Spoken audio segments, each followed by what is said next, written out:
uma coisa. Deus é um Deus que sonha sonhos. Deus é um Deus de sonhos.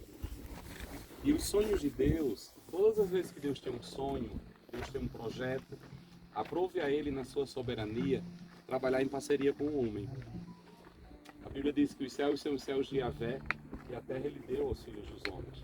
Todas as vezes que Deus vai fazer algo, Deus procura alguém para ser o seu parceiro na terra.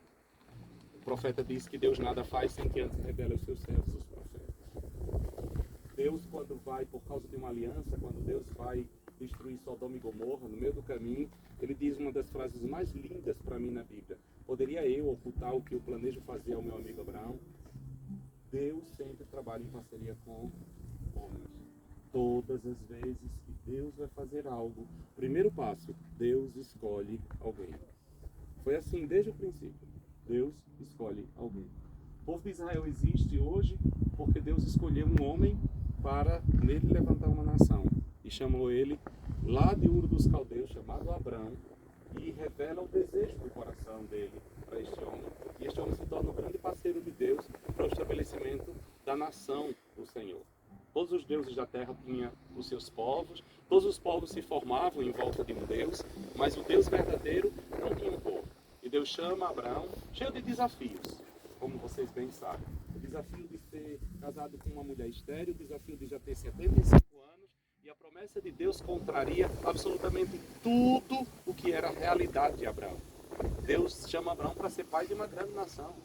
O normal seria um homem fértil, já com uma família estabelecida, uma mulher fértil, com filhos, para que pudesse adiantar o serviço. Deus chama por todos os desafios. Quando Deus vai libertar o povo de Israel depois de 430 anos no cativeiro do Egito, Deus também chama um homem. Deus aparece a Moisés no meio de uma sarça e diz: eu ouvi o clamor do meu povo, vai lá e liberta o meu povo. E tudo aquilo que a gente conhece, né, da libertação de um povo que se formou por causa dos sonhos de um menino, José. Eu acho tão interessante como eu fico sempre prestando atenção nessas coisas na Bíblia. Os José são os sonhadores, né? Nós temos um José que sonha os sonhos de Deus no Antigo Testamento, e nós temos um José no Novo Testamento a quem Deus também se revela através de sonho, marido de Maria.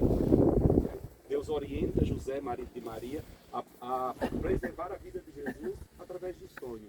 E José lá no Egito, aliás, José do Egito, né, como é conhecido, Deus começa a se revelar àquele menino através de sonhos.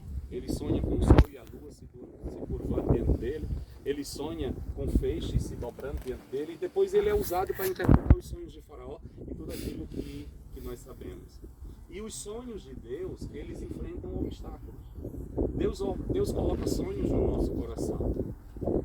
Deus nos faz sonhar sonhos. E estes sonhos, eles sempre vão enfrentar obstáculos. Não caia nunca na ilusão de que aquilo que Deus colocou no seu coração irá acontecer por acaso. Irá se tornar realidade automaticamente. Irá acontecer por descuido do céu.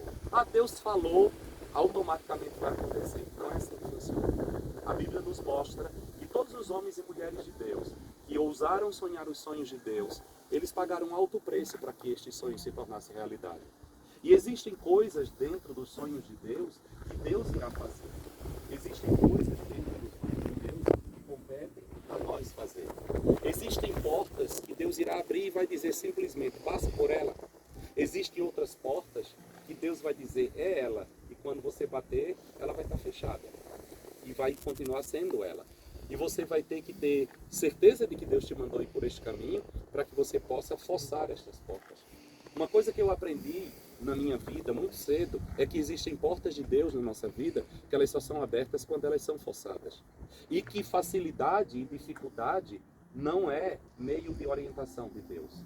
O fato de um caminho estar fácil não significa que ele é de Deus, e o fato de um caminho estar difícil não significa que ele não seja de Deus.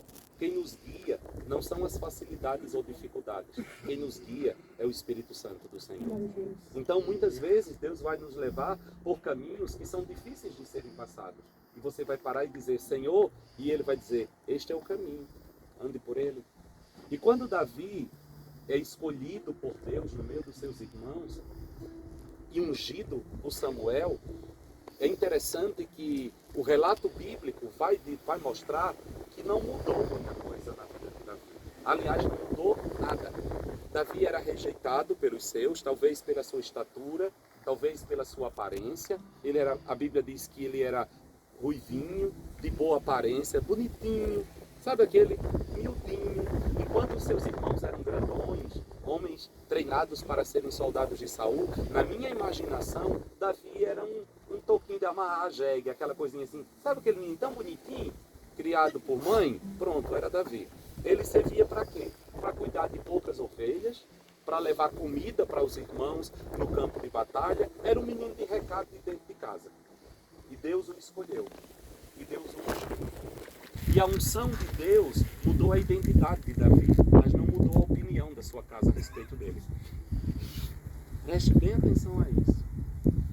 Porque muitas vezes nós achamos que a unção de Deus na nossa vida tem como objetivo mudar a opinião dos que estão à nossa volta ao nosso respeito. A unção de Deus forma a nossa identidade. A primeira pessoa que tem que saber e nunca duvidar quem você é você. É você. Davi sabia quem ele era. Quando Davi vem para o campo de batalha para trazer comida para os seus irmãos, o menino de recado da família, e Davi fica ouvindo as coisas, os irmãos o repreendem. Por que você não vai cuidar daquelas poucas ovelhas que é do nosso pai lá no deserto? Ou seja, se meta nesse assunto, está se metendo onde não lhe cabe. Esse Davi foi o Davi que Samuel havia ungido na frente desses mesmos irmãos na casa do seu pai. Mudou alguma coisa na opinião dos outros? Não. E Davi tenta até se desculpar. A unção de Deus forma a nossa identidade. Você nunca pode duvidar do que Deus colocou no seu coração. E você não pode depender da opinião das outras pessoas acerca de você.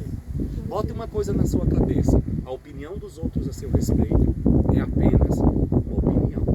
O que define você é Deus e a sua palavra. O que define você é quem você é em Deus. E isso precisa estar muito claro no seu coração. Por quê? Porque Deus vai levar você por caminhos em que você vai precisar saber quem você é, para que você possa aproveitar as oportunidades que Deus vai colocar